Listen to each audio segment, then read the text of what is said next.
guys! Welcome back to my channel. My name is Caro and I talk about books. It feels weird sitting down and saying this because I filmed an entire video. I think it must have been like last month, a few weeks ago. My husband and I are relocating to Maine in mid-May, and so the books that you're seeing behind me are like literally the only books left in the shelves. The other like 3 remaining shelves have been taken away. I mean, the shelves are still there, but there's no books on them. And so I decided to film like a vloggy sort of like unhaul. And then I went down to edit the footage and it was embarrassing.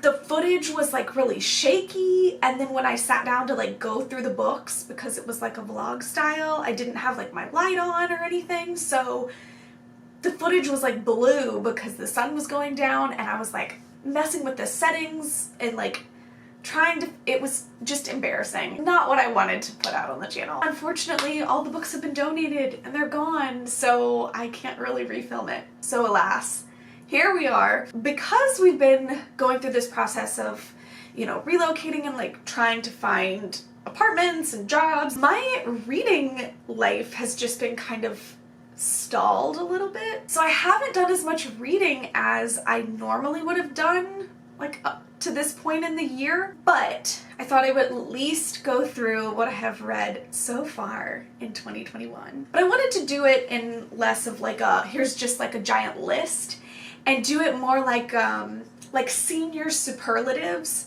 Like, did y'all ever do that at school where it was like most likely to succeed, which I always think is kind of a weird one. We expect this person to succeed, but not everybody else. I always thought that one was kind of weird. Most likely to be seen on Broadway. Funny story about that. I was voted most likely to be seen on Broadway all my years at school. I was even voted most likely to be seen on Broadway at a school that I didn't go to.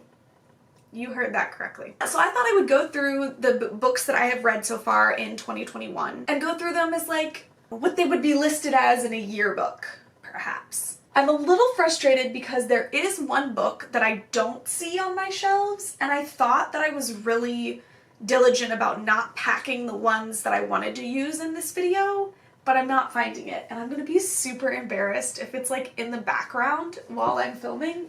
But it's okay. It's okay.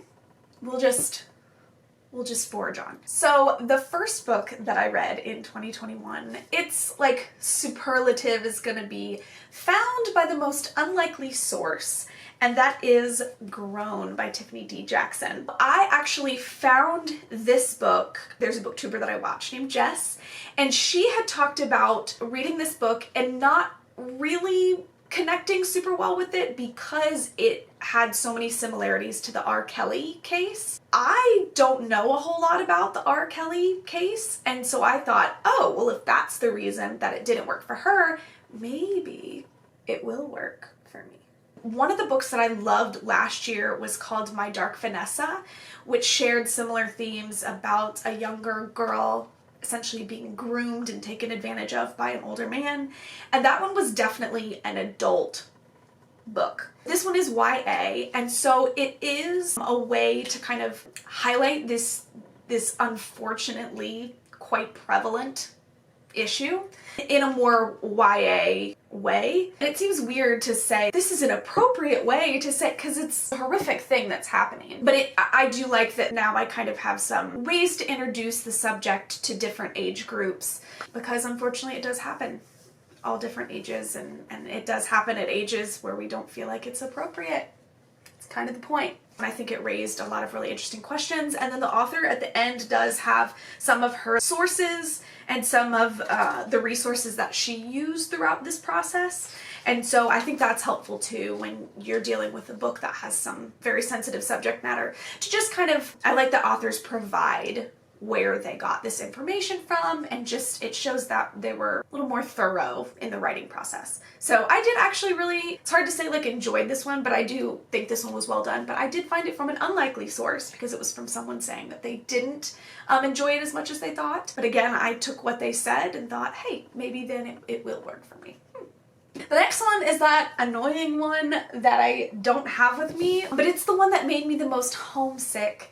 and that is a book called The Whisper Network. It is about these women who are in a corporate setting in Dallas, Texas, and the CEO of the company, he's a little bit older, he passes away, and the rumor is that they're gonna appoint this gentleman that works there with them to CEO, and they don't think that he is personally a good role model for the company. It's like sort of thrillery. And with thrillers, I don't like to give away, like even what's on the back of a thriller sometimes I think gives away too much. I really liked the feminism in it. I liked that, you know, it shed light on some of the double standards and the hypocrisy with working women and working men, you know, being working mothers. I definitely enjoyed that. But the reason I say it made me the most homesick is because I grew up in Dallas, Texas. And so when it was talking about what these like working women were wearing and where they were shopping to get these things and like what a status thing it was, I was like, absolutely, I know exactly what they're talking about. My mother wears that and she looks so good.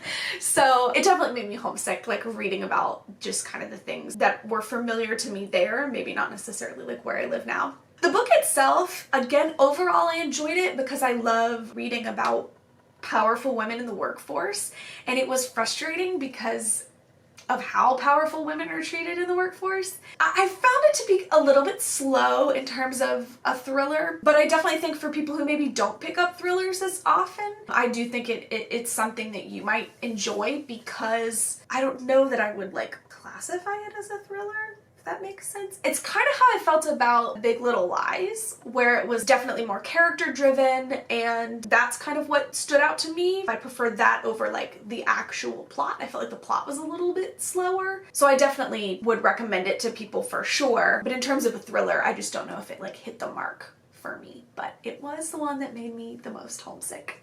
The next one I have, it was the first book that I grabbed from my last video that I uploaded, which was the Letting the Bean Boozled Challenge, Choose My TBR. And so because I got the booger flavored jelly bean, I had to read Alice's Adventures in Wonderland. And the superlative that this gets is the most painful. I'm gonna get so much flack for this because this is a classic. And I have played the White Rabbit twice in my life. Once in a play when I was in high school, and then I was a character performer for Walt Disney World, so the White Rabbit holds a special place in my heart. Y'all, I hated this. I hated it. I listened to it on audiobook, which I think was helpful. They had a whole cast of characters. I don't know that I would have been able to finish it on page. I'm trying to like eloquently put into words what it was that like didn't click for me. And I think honestly, since reading the Wayward Children series by Seanan McGuire, that's kind of helped me connect fantasy worlds in my mind. So in the Wayward Children series, it's these characters that go off to other magical worlds and then they come back to ours and have to kind of readjust, and they go to this school, and there they learn the difference between like logical based fantasy worlds and nonsense based fantasy worlds, and she kind of lays it out in a way that makes sense to me. As you can tell by this last sentence, I myself feel a little more connected to logical-based fantasy worlds, and this is 100% a nonsense-based fantasy world, and it just doesn't click with me. There's nothing that I feel like I can connect to or relate to. And like I said, I've, you know, been in this play. The lines we said in the play were word for word from here. Like I was saying them right out loud. And it's something that I've always felt Alice wasn't enough of a heroine in her own story. It was sort of like she just kind of fell into this and then was walking around kind of confused and frustrated. I just felt like all these things were like happening to her. I don't know, and maybe, you know, I need to do a little bit more digging, but yeah, this wasn't for me. This particular copy also has Through the Looking Glass in it, and I will not be continuing through that. This was painful enough for me. I just felt like it was just ridiculous, and I, you know, if there's some commentary going on that I missed, very well could be the case, but this was like the first book that I've read in a while where I felt like frustrated reading it and was like, if this wasn't for like a challenge and if it wasn't for like, I want to say that I've read Alice's Adventures in Wonderland, I wouldn't have finished it like 100%. And it's not very long. I think that portion is like 200 and some pages. It's just one of those that it just doesn't work for me. It's hard because I want to love it. I love the artwork of the Disney Alice in Wonderland. Obviously, I love the White Rabbit. I just wish it worked for me. You know, I love classic literature that has female main characters, particularly young ones. I did love it. The next one that I read in 2021 was also pulled from my Bean Boozled challenge video. I don't remember what jelly bean it was, but it was Beautiful Boy by David Sheff. I gave this book the most balanced / most researched book. For those of you that don't know, Beautiful Boy is a memoir written by David Sheff, and he has a son, Nick Sheff, who has struggled with addiction, particularly to methamphetamines, for his son's entire like kind of young adult to adult life. And so this story is kind of talking from a parental perspective about how difficult it was to kind of watch this play out. But then because David Sheff is a writer prior to this, it's not just like this happened to him and so he wrote a book. He began researching meth addiction as his son was struggling through it to just kind of better understand the science behind it and what was going on in his son's brain. And so it's more than just a memoir, it is also very educational, and I found I was learning so much in terms of mental health and just like the science behind like what these drugs are actually doing to your brain and how it's altering the way your brain is working.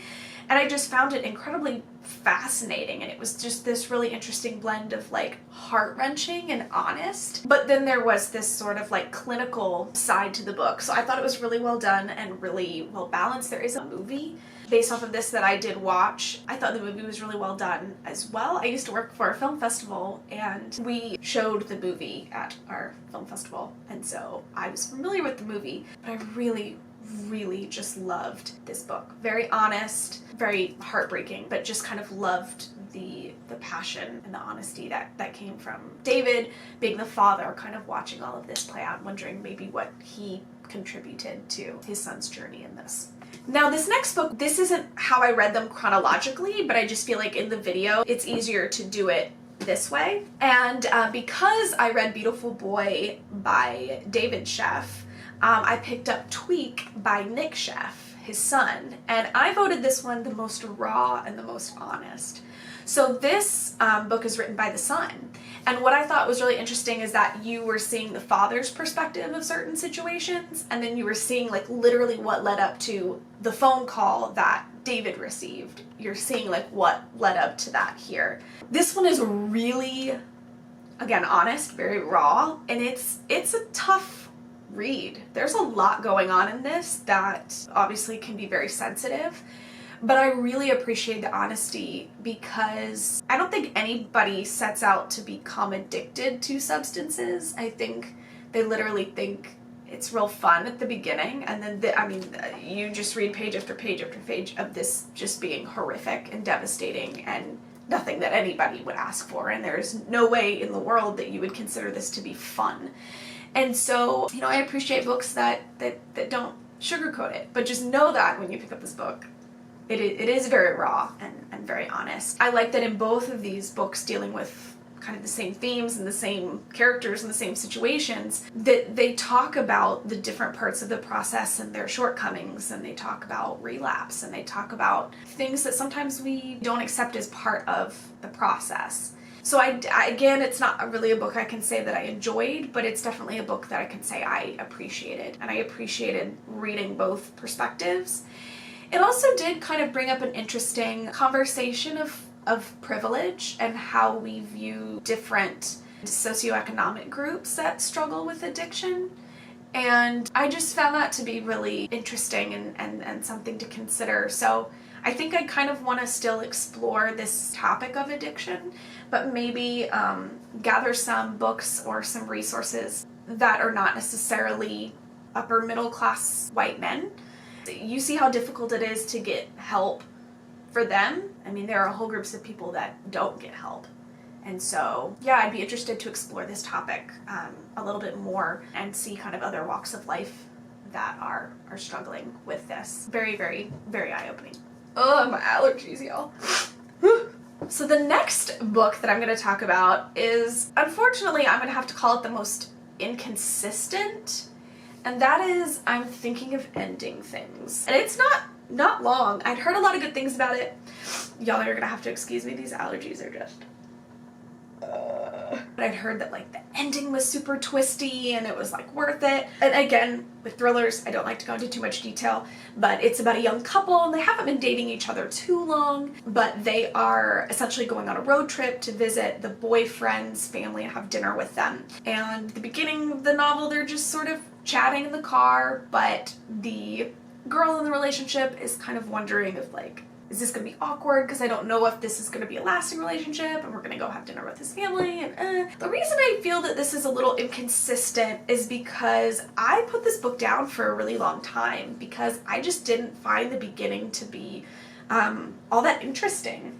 It was just two people sitting in a car discussing things, and I don't know, it wasn't really grabbing my interest, and it seemed to go on a long time. I think that was the point. You know, you're supposed to feel like you're in this car and it's awkward and you're talking about these things and you're like, do I drop hints that we're gonna not be together very long? Or like, you know, I definitely get that, and I put it down and I had people say, no, like, pick it back up because it gets to be your cup of tea there at the end. So I was like, okay. And when it was all said and done, I do definitely appreciate the ending. I don't know though that I felt like it was worth it. I just felt like the beginning and it almost just to me felt like it was like two different books kind of smushed together. Maybe it was because I put it down and read some things in between, so that could have just been the way I did it. But I just felt like overall it was inconsistent. I felt like there were parts that went on for a really long time and had too much given to us that wasn't really necessary, and then I felt like we got to the end and there were a ton of answers that I wish I had, and like we didn't spend time on things that I wish we did. It looks like there's a Netflix film that I'd be interested in watching because I feel like I need a little bit more information after this one. Dang it, I'm realizing there's another one that I don't have, which is super annoying. Did I just like pack them up? I totally remember like putting them aside to like film this video before I packed them up. Ugh, that's so frustrating. Yes, but the next one is another thriller, and it's called No Exit, and I voted that one the most suspension of disbelief. I have not had much success with thrillers this year yet, so if anybody has some great ones, feel free to drop them down in the comments, message me on Instagram, whatever you want to do, because I feel like I need some good thrillers. This one is about a young college student, and she is rushing home to be with her mother who's in the hospital. She's rushing home in the middle of like a blizzard and unfortunately gets stranded at a rest stop kind of in the middle of nowhere with this motley crew of people. She then discovers something rather sinister in one of the cars in the parking lot, and so then it turns into this like, what is going on? Whose car is that? Who in here is involved? Who can I trust? Who can I not trust? So initially I was really interested in it, but this is the one that took me like the longest to get through. I think I started it in October and finished it in February. And I had it on audiobook, but every time I turned it on, I would fall asleep. Like even if I was like sitting in this chair, it wasn't like I was listening to it in bed, I would like fall asleep in this chair. But it was just one of those where like, as the things would happen, it just felt like, oh, come on. Like, I don't know, it just felt, maybe I like thrillers that I feel more like, whoa, this could like be like a freak thing that like actually happened. But I felt like it started that way, and then like the more it unfolded, it was like, really? And I felt like, oh, I can buy that. Like, yeah. Weird things happen all the time. And then it was like, oh yeah, no, I could buy it. And then it was like, okay, now I'm really like, really reeling out my, the leniency. So I think that one was just like, I had to suspend my disbelief for like the longest in that one. So I didn't necessarily love it. But I did enjoy the main character. Again, I like reading about women, kind of women finding their own strength, smart, resourceful women, and so I think I enjoyed the main character for that. But again, like the things that were happening, I was like, come on, this poor girl has like no luck ever. Or then it would be like, oh, that's really lucky. So yeah, I just felt like at that one I had to suspend some disbelief.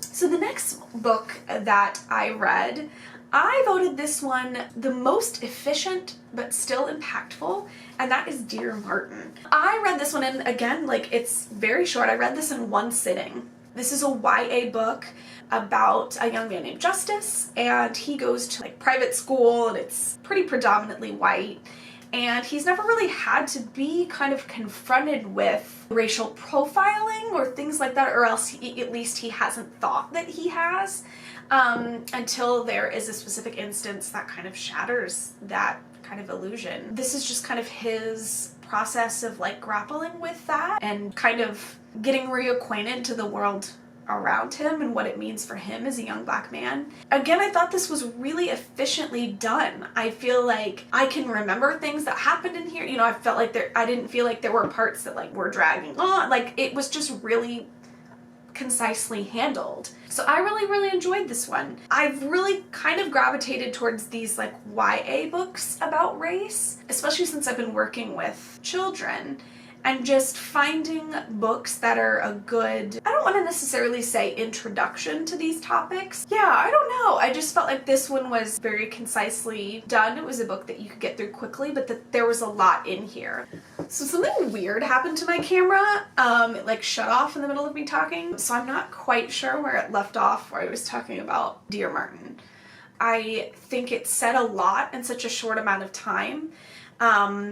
And I loved watching this evolution of this character, and you're sort of like watching him kind of have his eyes opened, and I loved kind of like walking through that process with the character. So I think this is a great resource for young adults. It's not like a daunting read. I feel like sometimes you're like intimidated to pick up something because of its length or if it's outside of your comfort zone. And so I definitely think this was really well done, and it was very efficiently handled. The next book that I finished in 2021 has been kind of a long time coming. I started it in September, and that is Be the Bridge, Pursuing God's Heart for Racial Reconciliation by Latasha Morrison. So I got involved with Be the Bridge on their Facebook group back at the beginning of quarantine last year, 2020. And then once restrictions were sort of being let up a little bit, they decided to do like an in-person group here in Savannah and work through this book. And I just feel so grateful that I got to participate in that. And so we met from September to February and worked through this book, and I can't recommend this highly enough. The senior superlative that I have for it is the most transformative. I feel like this has changed the way that I see the world, and it's changed the way that, you know, I fortunately or unfortunately see myself. It is a faith-based book, so there's like scripture references and prayers and liturgies and things like that in here. I would certainly recommend this to anyone, but just know going into it that this is going to be faith-based and there is going to be scripture references and things like that. I absolutely loved this. I follow Latasha Morrison on Instagram now, and she's just an incredible woman, and it was just so wonderful to hear her heart, to be able to share these things in a group of like-minded people, but also people that are coming at life from so many different places. We were all different ages, all different races, and it was just an incredible experience. So if you have the ability to be involved with a Be the Bridge group, I would highly recommend it. But also if you're not able to do that, I would just recommend working through this book honestly and openly. I just thought it was wonderful, and I'm really pleased with it, and I just would recommend this to anyone. The next book I'm also super frustrated with because apparently I packed that one up too. I remember literally being like, don't put this in the box. Y'all, I'm falling apart, who even knows? But that book was called Valentine. My favorite book of all time is called Beartown, and it's essentially about how the sexual assault of a young girl sort of like tears this small town apart. And that is essentially also the plot of Valentine. Takes place in West Texas. But there's also a lot being said here in terms of how we look at sexism, you know, a man's word versus a woman's word, a young girl's word, and also racism, how we value a white man's word over a woman of color. And I think there were a lot of really interesting points, you know, being brought up. I did vote this one as its senior superlative as the slowest, but I don't necessarily mean that in a negative way. A lot of the time that's the intent of the book. That's the pace that was set by the author. It's definitely a character-driven piece. The one criticism that I might have is that, you know, the survivor of this story, we don't hear a lot from her.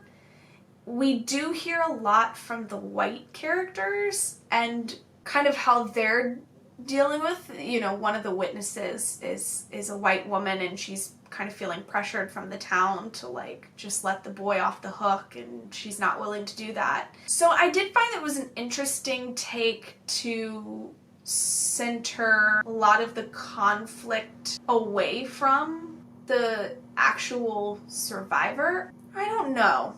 I'm still kind of sitting with that because it's just so hard when there's a very personal and very traumatic experience for someone kind of takes on a life of its own. Yes, it does become a part of other people's stories, but I was surprised at whose perspective we were consistently hearing from. So that one definitely gives you some food for thought. But again, I'm just still kind of sitting with how I felt at the end as a whole. I feel like that makes zero sense. But I do feel like at the end of Valentine, I felt the most like up in the air. The next one I read, I said was most outside of my comfort zone, and that is Savannah Blues.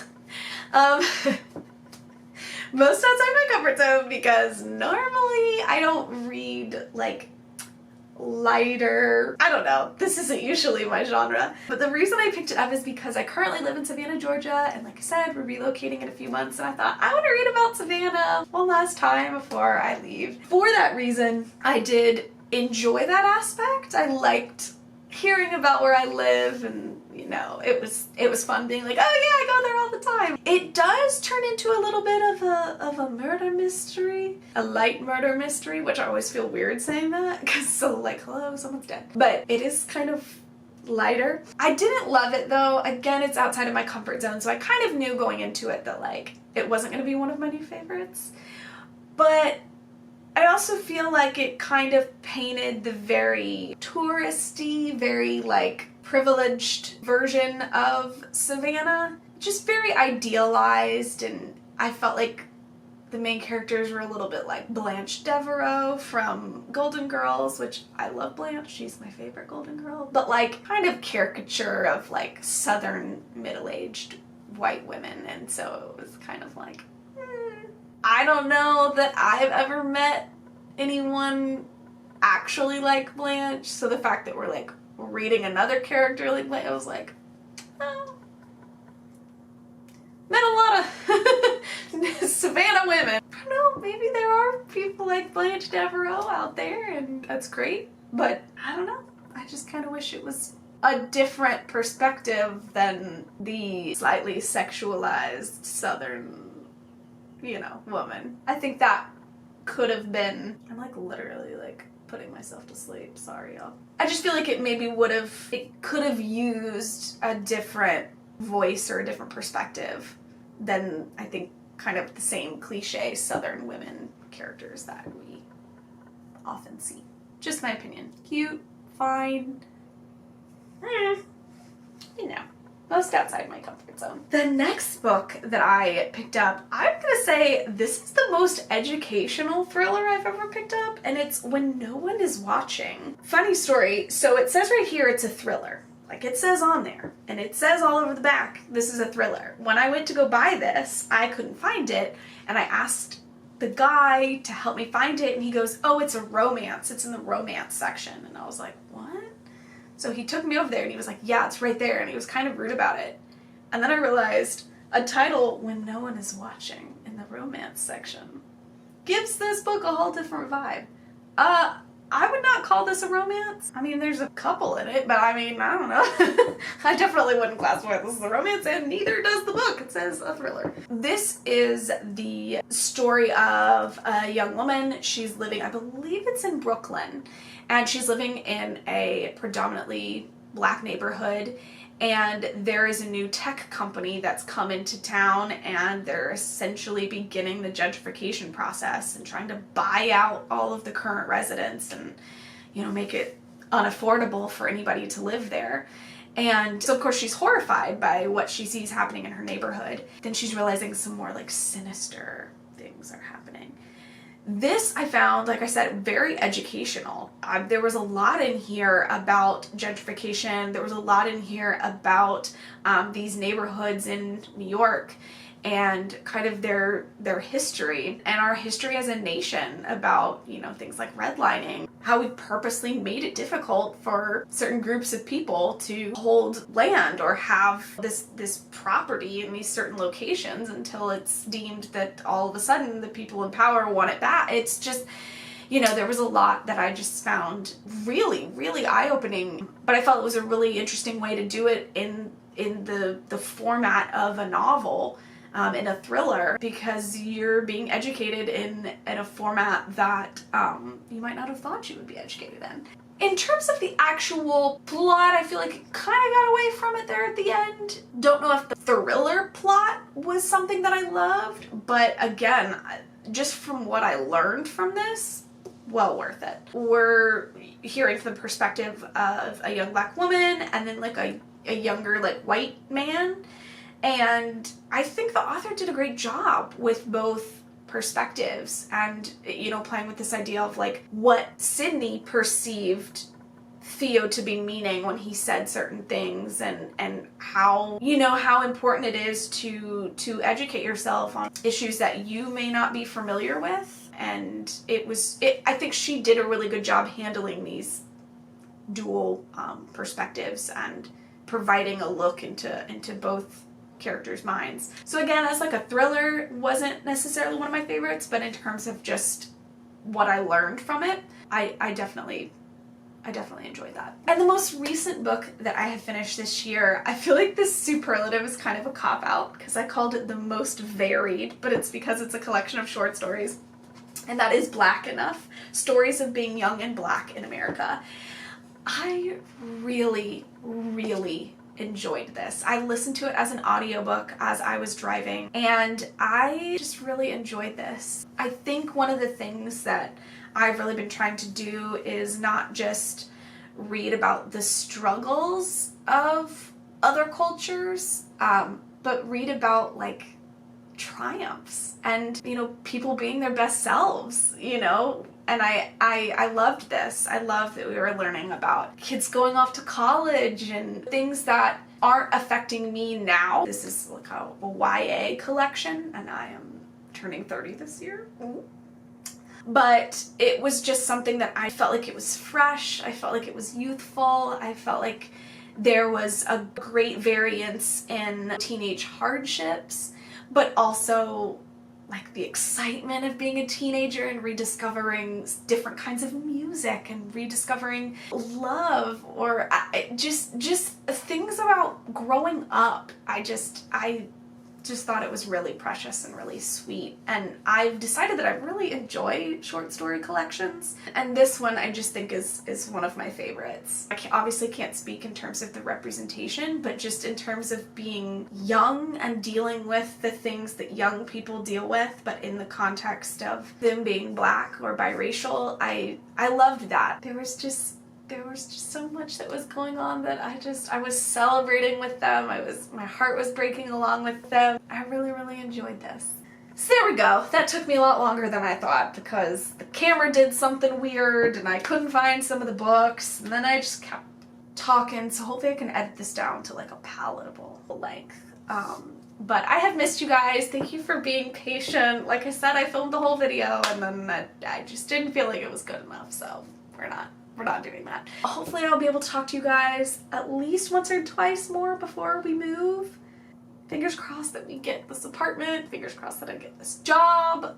Ooh, that would be a big weight off of my shoulders. And hopefully I can get in some good reading too. But what have you guys been reading and enjoying? What do I need to pick up? Particularly like memoirs and thrillers. That's kind of what I'm feeling right now. So just let me know down below. I love you guys. Thank you so much for being here, and I will see you next time. Bye, friends.